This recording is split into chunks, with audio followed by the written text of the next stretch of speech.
Hi, I'm Andrew Bester and you're joining me on This Is What We Were Told.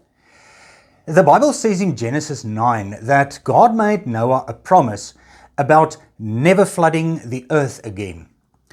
We already spoke in episode 18 about how utterly nonsensical this promise was. Please go check out my video episode 18, A Perplexing Promise, if you haven't already done so. So, according to Genesis 9, God went even one step further than just making a promise. He gave Noah a sign to back this promise and to serve as a reminder of the promise. What was this sign according to Genesis? How do we interpret this sign in our modern era? That's what we're talking about today. In Genesis 9, the Bible has God uttering the following words. Thus I establish my covenant with you. Never again shall all flesh be cut off by the waters of the flood. Never again shall there be a flood to destroy the earth. And God said, This is the sign of the covenant which I make between me and you, and every living creature that is with you, for perpetual generations. I set my rainbow in the cloud, and it shall be for the sign of the covenant between me and the earth. It shall be, when I bring a cloud over the earth, that the rainbow shall be seen in the cloud, and I will remember my covenant which is between me and you and every living creature of all flesh. The water shall never again become a flood to destroy all flesh. Wow! A God who puts a sign in the sky to remind himself of a promise he had made. I'm tempted to say that I'm one up on God on this one. I don't think I ever needed reminding of a promise that I had made. And even if I did on the odd occasion require some reminding, it wasn't done on purpose, after all. But a God requiring reminding? Shucks, that's a bit disillusioning. Okay, so here is a promise and a rainbow as a sign of the promise. It is pretty straightforward. Even a child can follow this. But on a practical level, what are we really being told in this text? The rainbow we see when the sun's rays catch a shower of rain from just the right angle is a demonstration of the phenomenon of refraction and dispersion of light. When a ray of white light, such as the sun's, enters a transparent material, such as a droplet of water, the difference in the refractive index of air and water causes the ray of light to bend upon entry into the droplet. But here's the magic. The angle of bend is different for each of the different wavelengths of the colors that combine to make up white light. As the ray of sunlight moves through the front and back of the droplet, each of the constituent colors bends in accordance with its own unique angle of bend. In this way, they literally break apart into their own wavelengths. As they exit the droplet, we see them dispersed into the 7 colors of the rainbow. This phenomenon is a natural characteristic of white light. We may not always see a rainbow when it is raining, but there are plenty of logical reasons why. Cloud cover may prevent the sun's rays from falling directly on the raindrops. It may be dark when it's raining, or we may simply be positioned at a spot where we are not well aligned with the angle at which the colors are refracted.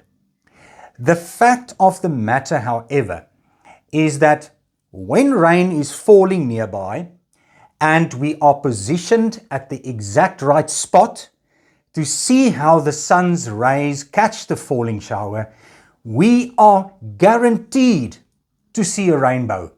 It's an absolute law of nature.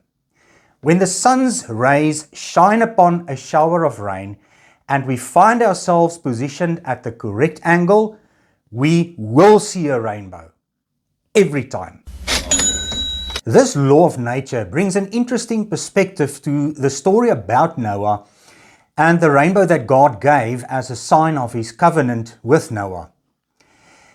If the story of Noah is correctly understood, the first appearance of a rainbow seems only to have occurred at the end of the flood, when everyone exited the ark.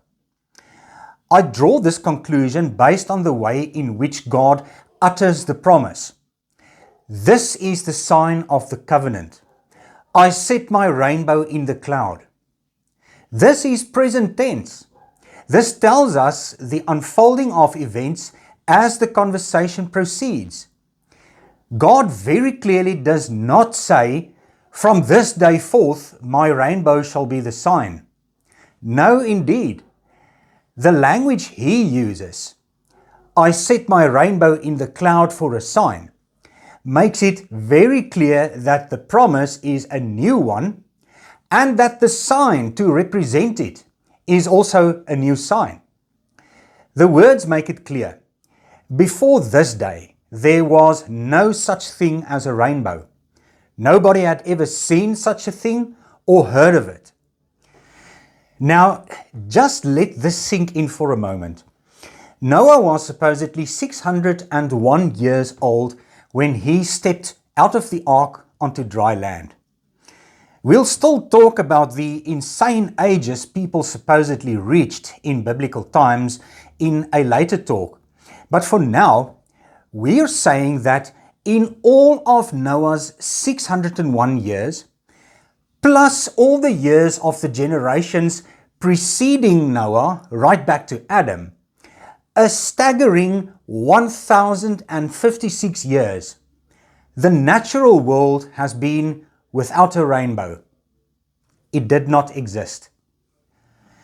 If the story of Noah is correctly understood, that there had never been a rainbow until God established his covenant with Noah, we have a problem. We know with absolute certainty that a rainbow is an inevitable result when sunlight passes through a shower of rain. When sunlight and water droplets meet in the sky, there will always be a rainbow.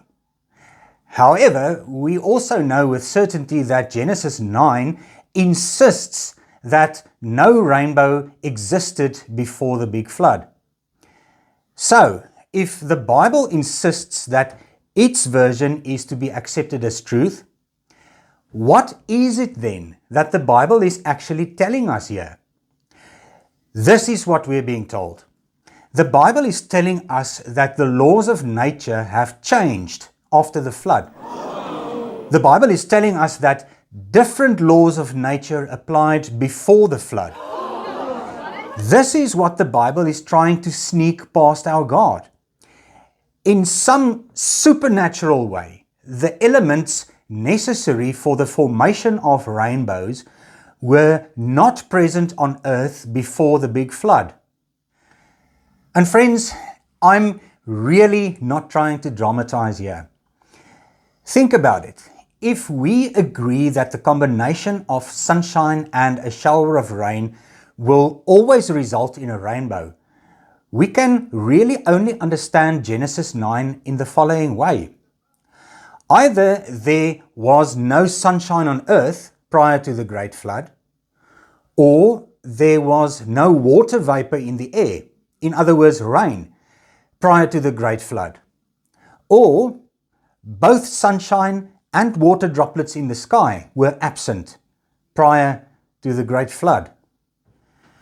Now, we cannot seriously consider any of these possibilities as an explanation for why there were no rainbows before the flood. If we're honest with one another, we have to concede that each of these possibilities is utterly absurd. I know Genesis 2 verse 7 would have us believe that during the days of creation, there supposedly was no rain on earth. But your reality and mine, as well as our own personal experience, is practically proving to us something completely different. White light is the complete mixture of all the wavelengths of the visible light spectrum. The sun and other stars are natural sources of white light. The white light we see radiating from the sun is the product of nuclear fusion happening in the core of the sun, where hydrogen atoms are squeezed together and fused to form helium. This process has been carrying on for the past approximately 4.6 billion years of the sun's existence, and it is expected to carry on for yet another 5 billion years. In terms of the age of our solar system, the sun is a truly ageless nuclear reactor. It has been fusing hydrogen into helium since long before the Earth's formation. It has been radiating white light since long before the Earth's formation. It has never skipped a beat ever since. And ever since water has been present on Earth, the sun has been driving the cycle of water, from ocean to vapor, to rain, to river, and back again to ocean. There is nothing to indicate that the behavior of the sun was any different before the Great Flood, and that it changed after the Great Flood to allow for the formation of rainbows. The writing is on the wall. The components and conditions necessary for the formation of rainbows on Earth have been present on Earth as long as there has been sunlight and water vapor on Earth. Eons before the first humans walked the Earth. And if the components and conditions necessary for the formation of rainbows have been present on Earth eons before the first humans, it has to follow that rainbows have been a familiar phenomenon on Earth long before the first humans. The Genesis 9 story of how the rainbow ended up in our heavens is, at best, an innocent and endearing attempt to explain a phenomenon for which early humankind did not have any scientific explanation. Sadly though, this explanation is not consistent with the immutable laws of nature. The Genesis 9 explanation of the rainbow is busted. Friends, on this channel I talk about issues of faith and religion that seriously challenged and shook my belief in the integrity of the Bible. In 2020, I published a book on my spiritual journey called This Is What We Were Told. My book is aimed at challenging people to dare to look beyond the limitations of religious belief and to take in the bigger picture of the wonder of life. I provide some food for thought for others who might be finding themselves in a spiritual hamster wheel and who are looking for a more meaningful understanding of the world in which we live. On this channel, I'm giving viewers a taste of the topics I cover in my book. On this channel and through my book, I aim to really awaken people to the glorious wonder of life that is constantly playing out right around us, just beyond the boundaries of faith. If you're interested in a copy of my book, please mail me at the address on the screen and I'll be in touch. Have a lovely day.